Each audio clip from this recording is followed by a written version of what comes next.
మొన్న ఒక temple visit చేశాం. ఒక టెంపుల్కు సంబంధించి ఒక ఇంజనీర్ ఆయన దుబాయ్లో కన్స్ట్రక్షన్స్ చేసి ఇండియాకు వచ్చారు.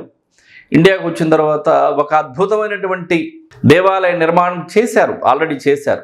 చేసిన తర్వాత కొన్ని ఎకరాల్లో ఆ దేవస్థానం ఉన్నప్పుడు వారికి కొన్ని సందేహాలు వచ్చాయి.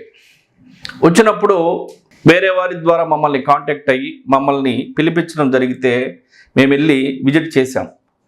విజిట్ చేసినప్పుడు అక్కడ మేము చెప్పినటువంటి దోషాలు ఏవైతే ఉన్నాయో ఆ దోషాలని ఆ రోజు వారు గమనించారు.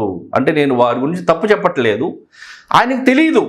సహజసిద్ధంగా కొంతమంది తెలిసి చేస్తారు, కొంతమంది తెలియక చేస్తారు, కొంతమంది మూర్ఖంగా కూడా చేస్తారు.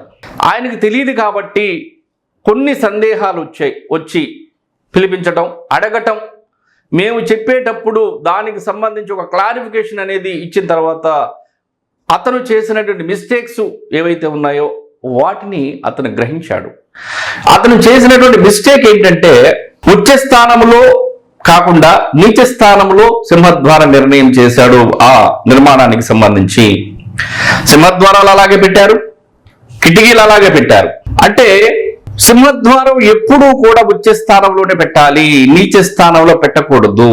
కిటికీలు కూడా ఉచ్చ స్థానంలోనే పెట్టాలి, నీచ స్థానంలో పెట్టకూడదు. అలాగే సెప్టిక్ ట్యాంకులు కానీ వాటర్ ట్యాంకులు కానీ ఇవన్నీ కూడా ఏ డైరెక్షన్ లో ఏ స్థానంలో పెట్టాలి అనేటువంటిది మనం తెలుసుకోవాలి.